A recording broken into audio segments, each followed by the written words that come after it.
Movie की शुरुआत में हमें मेक्सिको का सीन दिखाया जाता है, जहां के एक हॉस्पिटल गैराज में एक आदमी अपनी कार को पार्क कर रहा था। वैसे इस आदमी का नाम एलेक्स है। साथ ही एलेक्स एक कॉन्ट्रैक्ट किलर है। तभी एक और शानदार कार यहाँ पे आ जाती है, जिसमें से दो ठग्स बाहर निकल के हॉस्पिटल में जाने लगते हैं। ये गुंडे अपनी मॉम से मिलने आए हैं, तो एक ठग एलेक्स से बाहर जाने के लिए कहता है, लेकिन एलेक्स इस ठग का गला घोट के उसे मार देता है। तो ये सब होता देख के उस ठग की मॉम को दौरे पड़ने लगते हैं। इसके बाद एलेक्स अपने घर लौटने लगता है, मगर उसे काफी ढूंढने पे भी चाबी नहीं मिलती। तो एलेक्स को अंदाजा हो जाता है कि उसकी याददाश्त कमजोर होती जा रही है। इसके बाद हमें एल पासो टेक्सास का सीन दिखाया जाता है, जहाँ पे हम दो आदमी को देखते हैं, जिसमें से लियोन नाम का आदमी चाइल्ड ट्रैफिकर है, जो कि यंग लड़कियों को किडनैप करके उनसे प्रोस्टिट्यूशन करवाता है। दूसरे आदमी का नाम विंसेंट है, जो कि असल में एक FBI एजेंट है, जो लियोन को इन्वेस्टिगेट कर रहा है। तो वो अब डील करने के बहाने से लियोन से मिल रहा है। तो लियोन अपनी प्रोस्टिट्यूट बेट्रिस से कह के चला जाता है कि इस आदमी का ख्याल रखना। तो जब बेट्रिस और विंसेंट के बीच में रोमांस चालू होने वाला था, तो बेट्रिस विंसेंट के ऊपर एक बग देख लेती है, जिससे अलर्ट होके वो लियोन को बुलाने लगती है। जल्द ही विंसेंट और लियोन के बीच में फाइट चालू हो जाती है, जिसमें लियोन जीत जाता है। पर तभी यहाँ पे विंसेंट की FBI यूनिट भी आ जाती है, जो लियोन को गन पॉइंट पे ले लेते हैं। तो लियोन भी बड़ी चालाकी से बेट्रिस को हॉस्टेज बना लेता है। यहाँ पे क्लियर होता है कि बेट्रिस लियोन की बेटी है, फिर भी वो पैसा कमाने के लिए अपनी बेटी का यूज कर रहा है। तो विंसेंट मौका पाके लियोन को धक्का दे देता है, जिससे ये दोनों विंडो से बाहर गिर जाते हैं और फिर लियोन मारा जाता है। इसके बाद विंसेंट एंड टीम का बॉस जैरेड यहाँ पे आ जाता है, जो विंसेंट पे भड़कते हुए बोलता है कि तुम और तुम्हारी टीम पिछले 11 महीनों से लियोन और उसकी ट्रैफिकिंग रिंग को इन्वेस्टिगेट कर रहे थे, पर क्या हुआ, तुमने एक अनजान लड़की के लिए लियोन को मार दिया है। इसके बाद हमें मेक्सिको सिटी दिखाया जाता है, जहाँ पे एलेक्स अपने दोस्त मोरिको से मिलने आया है, जो एलेक्स को देख के काफी खुश है। और फिर वो एलेक्स को एक एनवेलप देते हुए बोलता है कि एल पासो में तुम्हारे लिए एक टास्क है, तुम्हें 2 लोगों को टपकाना है। मगर एलेक्स इस ऑफर को डिक्लाइन कर देता है, क्योंकि अब वो रिटायर होना चाहता है। मगर मोरिको उसे इनडायरेक्ट वे में धमकी देने लगता है कि तुम्हें ये काम करना ही होगा और रिटायरमेंट के बारे में तुम भूल ही जाओ। तो मजबूर होके एलेक्स एल पासो टेक्सास लौटने लगता है, जहां वो अपने स्टे के लिए रूम बुक करवा लेता है। लेकिन याददाश्त कमजोर होने की वजह से एलेक्स अपने हाथ पर रूम नंबर और अपनी फेक आइडेंटिटी नोट कर लेता है। और फिर वो एक आदमी से मिलता है, जो एलेक्स को उसका सामान दे देता है, जो मिशन के दौरान काम आने वाला है। इसके बाद एलेक्स अपने टारगेट के बारे में जानकारी इकट्ठा करने लगता है, जो कि एलिस वैन कैम नाम का आदमी है। वहीं दूसरी तरफ हमें सेंट्रल प्रोसेसिंग फैसिलिटी दिखाई जाती है, जहां पे विंसेंट बेट्रिस से मिलने आया है, जिसे रेफ्यूजी की तरह रखा जा रहा है। तो उसे देख के बेट्रिस काफी नाखुश है, क्योंकि बेट्रिस की नजर में विंसेंट उसके पिता लियोन का किलर है। तो विंसेंट उसे समझाने की कोशिश करता है कि मैं तो बस तुम्हें बचाना चाहता था, पर बेट्रिस विंसेंट की बातों पे ध्यान नहीं देती। तो विंसेंट कहता है कि मैं तुम्हें चाइल्ड प्रोटेक्शन सर्विस के हवाले करने वाला हूँ, जो लोग फिर तुम्हें अच्छे घर में शिफ्ट कर देंगे। इसके बाद हमें एलिस वैन कैम नाम का आदमी दिखाया जाता है, जो कि एक गवर्नमेंट कॉन्ट्रैक्टर है। पर तभी एलिस वैन कैम को डोरबेल की आवाज सुनाई देती है, तो उसे चेक करने पे पता चलता है कि एलेक्स उसे मारने आया है, यानी एलिस वैन कैम एलेक्स का फर्स्ट टारगेट है। इसके बाद एलेक्स फोर्सफुली वैन कैम से एक सेफ खुलवा लेता है, जिसके बाद वो वैन कैम को मार देता है और फिर वो एक फ्लैश ड्राइव लेके यहाँ से चला जाता है, यानी उसका काम पूरा हुआ। इसके बाद एलेक्स अपने भाई से मिलने जाता है, जिसकी याददाश्त अब जा चुकी है, जिस वजह से एलेक्स ने अपने भाई को नर्सिंग होम में रखा हुआ है। काफी देर अपने भाई से बात करने के बाद एलेक्स यहाँ से चला जाता है। इसके बाद हमें चाइल्ड एक्सप्लॉयटेशन टास्क फोर्स का बेस दिखाया जाता है, जहाँ विंसेंट एंड टीम को उसका बॉस जेरेड बताता है कि पिछले मिशन फेलियर के बाद हायरअप्स काफी अपसेट हैं, तो अब तुम्हारी टीम को रीअसाइन किया जा रहा है। तो मार्कोइस बोलता है कि सर, हमें इन्वेस्टिगेशन से पता चला है कि लियोन किसी बड़े आदमी के लिए काम कर रहा था, और खास बात कि वो रिच आदमी एक अमेरिकन है। पर जेरेड इनकी बातों पे ध्यान नहीं देता, वो तो बस टीम को एलिस वैन कैम के मर्डर केस को सॉल्व करने का टास्क दे देता है। पर विंसेंट को तो बेट्रिस की फिक्र हो रही थी, तो वो बेट्रिस को रेफ्यूजी कैंप से निकाल के एक घर ले आता है, जो कि असल में सोशल सर्विस होम है। मगर विंसेंट को जरा भी अंदाजा नहीं था कि उसे फॉलो करते हुए एलेक्स भी यहाँ पे आ चुका है, जिसका अगला शिकार बेट्रिस है। तो रात होते ही एलेक्स घर में घुस जाता है ताकि वो बेट्रिस को ठिकाने लगा सके। लेकिन बेट्रिस का यंग और इमेच्योर फेस देख के उसे रहम आ जाता है, क्योंकि एलेक्स भले ही एक खूनी है पर वो एक चाइल्ड किलर नहीं है। तो वो बेट्रिस की जान बख्श देता है और यहाँ से चला जाता है। नेक्स्ट डे एलेक्स उस आदमी को पकड़ लेता है जिसने उसे किलिंग कॉन्ट्रैक्ट दिया था। तो एलेक्स विलियम को धमकाते हुए बोलता है कि मैं ये काम नहीं करूंगा और अच्छा होगा कि तुम अपना किलिंग कॉन्ट्रैक्ट वापस ले लो। पर विलियम स्माइल करते हुए बोलता है कि अगर तुम उस लड़की को नहीं मारोगे तो कोई और मारेगा, पर जो भी हो वो लड़की मरेगी ही। तो एलेक्स विलियम को एक फ्लैश ड्राइव दिखाते हुए बोलता है कि ये पेन ड्राइव मुझे एलिस वैन कैम के घर से मिली थी, तुम्हें यही पेन ड्राइव चाहिए थी ना? अगर तुम ये कॉन्ट्रैक्ट कैंसिल कर दो तो मैं तुम्हें ये पेन ड्राइव दे सकता हूँ। लेकिन विलियम एलेक्स के एक भी नहीं सुनता। इसके बाद एलेक्स डायरेक्टली अपनी बॉस डवाना को कॉल करता है जो कि सुपर रिच है।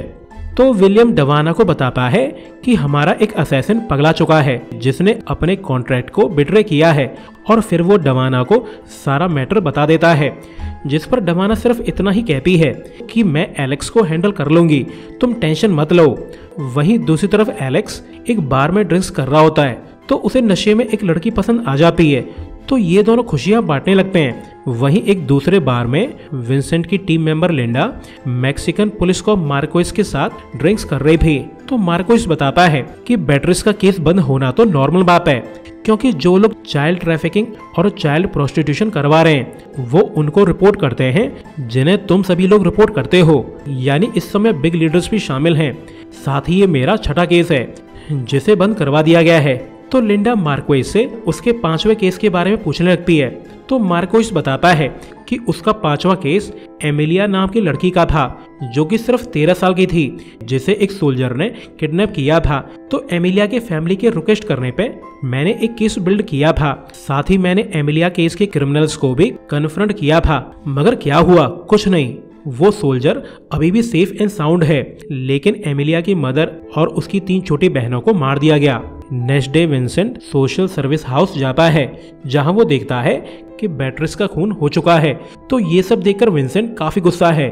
इसके बाद जल्द ही इस इंसिडेंट की न्यूज टीवी पे आने लगती है। तो बेट्रिस की मर्डर रिपोर्ट को सुन के एलेक्स काफी शॉक्ड है, साथ ही वो काफी कंफ्यूज्ड भी है कि कहीं उसी ने तो बेट्रिस को तो नहीं मारा। पर माया क्लियर करती है कि तुम तो पूरी रात यहीं पे थे।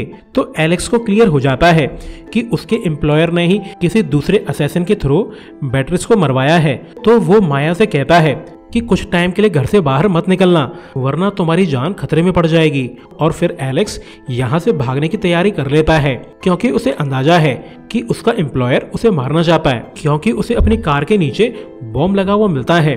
तो वो दूसरी कार चुराने का डिसाइड करता है, लेकिन तभी मोरिको उस पर गोलियां चलाने लगता है। तो एलेक्स को क्लियर हो जाता है कि मोरिको ने ही बेट्रिस को मारा है। लेकिन तभी माया एलेक्स को फॉलो करती हुई पार्किंग तक आ जाती है, जो मोरिको की गोली का शिकार हो जाती है। तो गुस्से में एलेक्स मोरिको को पीट डालता है, जिसके बाद वो माया की बॉडी को अपनी कार में रख के उसे मोरिको के साथ उड़ा देता है। इसके बाद हमें विलियम दिखाया जाता है जो कि असल में बेट्रिस असैसिनेशन का एम्प्लॉयर है। साथ ही वो डवाना नाम की सुपर रिच लेडी का लॉयर भी है, यानी असल में बेट्रिस को डवाना मरवाना चाहती थी।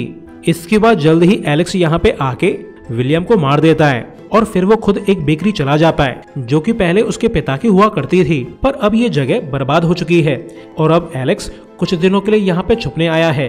तो एलेक्स बेसमेंट पे जाके अपना डेरा जमा लेता है, जहाँ वो अपने लैपटॉप पे उन पेन ड्राइव्स को चेक करने लगता है जो उसे एलिस वैन कैम के घर से मिली थी। तो उसे पहली पेन ड्राइव में एक ऑडियो फाइल मिलती है जिसमें एलिस वैन कैम विलियम के बॉस डवाना को ब्लैकमेल कर रहा था। तो डवाना एलिस को मारने की धमकी देने लगती है और फिर उसे सेकंड पेन ड्राइव में डवाना की फोटोज मिल जाती हैं, साथ ही बेट्रिक्स की भी, जिसे 2 ठग्स किडनैप कर रहे थे। तो एलेक्स को याद आ जाता है कि ये तो वही ठग है जिसे उसने हॉस्पिटल में मारा था, जो बेट्रिक्स को फोर्सफुली कैप्चर कर रहा था। तीसरी पेन ड्राइव में एलेक्स को एक वीडियो मिलती है जिसमें एक लड़का बेट्रिक्स को अब्यूज कर रहा था। तो ये सब देख के एलेक्स को रोना आ जाता है। वहीं दूसरी तरफ विंसेंट, लिंडा और मार्कोइस जिम पहुंच जाते हैं, जहां डिटेक्टिव इन्हें बताता है कि विलियम एक बहुत ही रिच लेडी का लॉयर था जिसे आज रात मार दिया गया, और खास बात इसे वैसे ही बुलेट से मारा गया है जिस तरह के बुलेट से एलिस वैन कैम को मारा गया था, यानी इनका किलर सेम है। वहीं दूसरी तरफ हमें रैंडी नाम का लड़का दिखाया जाता है, जो कि डवाना के पास जाके बोलता है कि मॉम, अब मैं खतरे में हूँ क्योंकि उस किलर ने विलियम को मार दिया है।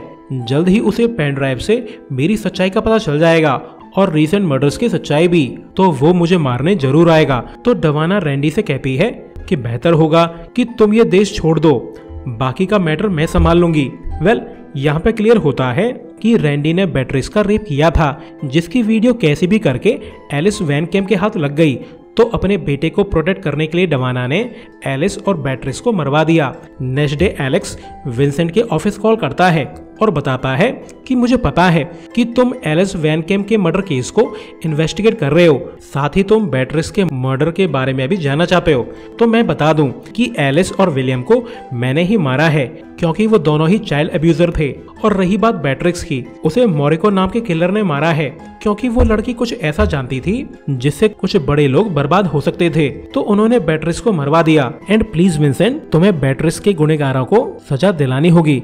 तो काफी ढूंढने के बाद टीम को क्लू मिल जाता है कि एलिस वैन कैम और विलियम दोनों ही डवाना के लिए काम करते थे। तो लिंडा जल्दी से विलियम की फाइल चेक करने लगती है, तो उसे पता चलता है कि असल में विलियम डवाना के बजाय उसके बेटे रैंडी का लॉयर था। तो विंसेंट को एहसास हो जाता है कि एलेक्स का अगला शिकार रैंडी होने वाला है। इसके बाद हमें एक यश पार्टी दिखाई जाती है जो रैंडी ने देश छोड़ने से पहले दी है, और लिंडा भी यहाँ पे पहुंच जाती है और वो रैंडी पे नजर रखने लगती है, इस बात से बेखबर कि एलेक्स भी यहाँ पे आ चुका है, जो फिर रैंडी के रूम जाके उसे मार देता है। पर विंसेंट उसे भागते हुए देख लेता है, तो वो एलेक्स को फॉलो करने लगता है। पर एलेक्स बड़ी चालाकी से विंसेंट को गन पॉइंट पे ले लेता है और बोलता है कि बेट्रिक्स के साथ जो भी हुआ वो बहुत बुरा था, जिसकी अब सजा इसमें शामिल सभी बैड गाइस को मिलके रहेगी। और फिर एलेक्स यहाँ से जाने लगता है, पर मार्गोइस यहाँ आके उसकी कार पे गोलियां चला देता है, जिससे एलेक्स इंजर्ड हो जाता है। तो उसकी हालत खराब होने लगती है, पर फिर भी वो बेकरी लौटने में कामयाब हो जाता है, जहां वो खुद का इलाज करने लगता है। अगले दिन मार्कोइस अपने सोर्सेस से पता लगा के एलेक्स की बेकरी पहुंच जाता है, लेकिन उसके आने की आवाज एलेक्स ने सुन ली थी, तो वो मार्कोइस को मारने के लिए रेडी हो जाता है। लेकिन न जाने क्यों मार्कोइस बिना बेसमेंट को चेक किए यहाँ से चला जाता है, जहां वो टीम को बताता है कि बेकरी खाली पड़ी है, वहां कई साल से कोई भी नहीं आया है। तो विंसेंट कहता है कि हमें जैसे भी करके डवाना को पकड़ना होगा, जो कि काफी मुश्किल होने वाला है, क्योंकि डवाना ने अपनी प्रोटेक्शन के लिए करप्ट कॉप्स को हायर किया हुआ है। इसके बाद ये लोग फुल फोर्स के साथ एलेक्स की बेकरी जाते हैं, क्योंकि उन्हें अंदाजा है कि एलेक्स अभी भी यहाँ पे छुपा हुआ है। तो ये लोग जल्दी से बेसमेंट तक पहुंच जाते हैं, जहाँ पे उन्हें एलेक्स का सामान मिल जाता है। लेकिन अब तक तो एलेक्स यहाँ से निकल चुका था। वहीं दूसरी तरफ हमें डवाना का घर दिखाया जाता है, जिसे अब पुलिस वाले गार्ड कर रहे थे, क्योंकि उन्हें अंदाजा है कि एलेक्स मैडम डवाना को मारने जरूर आएगा। और तभी पार्किंग में सभी गाड़ियों के सायरन बजने लगते हैं, जिसे पुलिस वाले चेक करने जाने लगते हैं। तो एलेक्स मौका पाके बिल्डिंग में घुस जाता है, जो फिर एक कॉप को गन पॉइंट पे लेके अंदर जाने लगता है। पर बाकी पुलिस वाले बिना फिक्र किए इन पे गोलियां चला देते हैं। तो एलेक्स इन करप्ट कॉप्स को मारता हुआ अंदर जाने लगता है, जहां वो जल्द ही डवाना तक पहुंच जाता है। पर जब वो डवाना को मारना चाहता था, तब उसकी गन से कोई भी गोली नहीं चलती, क्योंकि उसकी मेमोरी इतनी कमजोर हो गई है कि वो अपनी गन में बुलेट डालना ही भूल गया। तो डवाना का आदमी मौका पाके एलेक्स को नॉकआउट कर देता है। तो जब एलेक्स को होश आता है, तब वो एक इंटेरोगेशन रूम में मौजूद था। तो ऑफिसर डैनी, जो कि डवाना के लिए काम करता है, वो एलेक्स को टॉर्चर करने लगता है। और इसी समय विंसेंट की टीम को एक एनवेलप मिलता है, जो एलेक्स ने इन्हें भेजा था, जिसमें वो पेन ड्राइव्स मौजूद हैं, जो उसे एलिस वैन कैम के पास से मिली थी। तो जब ये लोग पेन ड्राइव्स का डाटा चेक करने लगते हैं, तो इन्हें पूरा मामला क्लियर हो जाता है। लेकिन इनके पास डवाना के खिलाफ कोई एविडेंस नहीं है।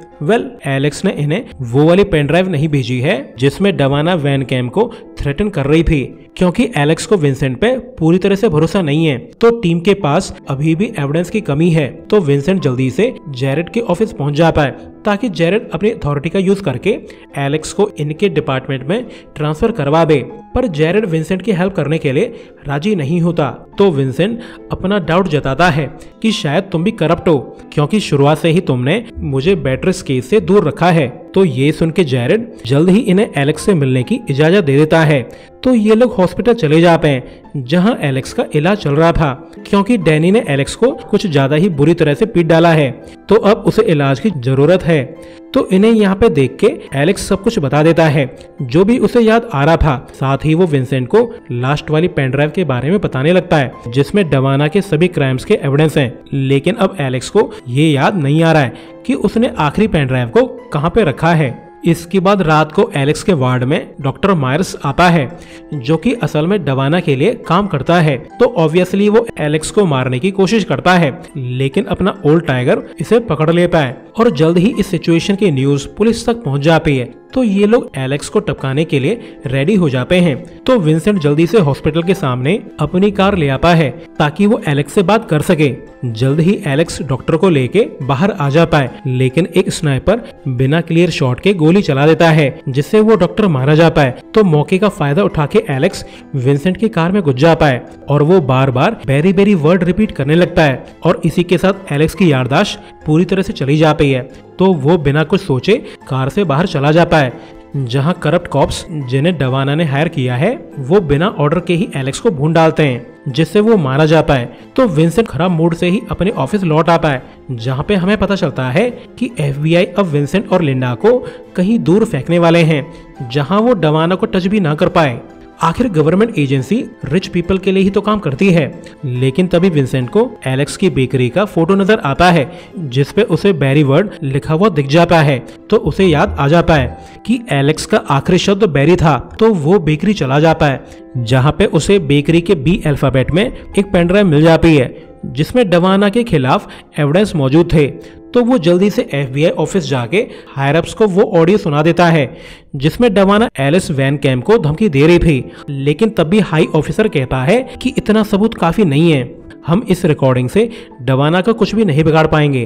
तो विंसेंट ऑफिसर को गाली बक के यहाँ से चला जाता है। तो उसका दुख बांटने के लिए लिंडा उसे एक बार में ले जाती है जहाँ ये ड्रिंक्स करने लगते हैं और इसी समय एक मास्क मैन डवाना के मेंशन जाके उसका गला काट देता है जिससे वो मारी जाती है। वेल, ये काम मार्कोइस का था जो उन लोगों से सख्त नफरत करता है जो कि चाइल्ड को एब्यूज करते हैं। इसके बाद जल्द ही इस मर्डर की न्यूज टीवी पे आने लगती है जिसे विंसेंट और लिंडा भी देख रहे होते हैं। तो विंसेंट को समझ में आ जाता है कि ये खून मार्कोइस ने किया है जिसमें लिंडा भी शामिल है, क्योंकि लिंडा जानबूझ के विंसेंट को यहाँ पे ले आई थी ताकि डवाना के मर्डर के समय विंसेंट की एलिबाई बन जाए। और इसी सीन के साथ ये मूवी एंड हो जाती है। सो अभी के लिए goodbye, thanks for watching.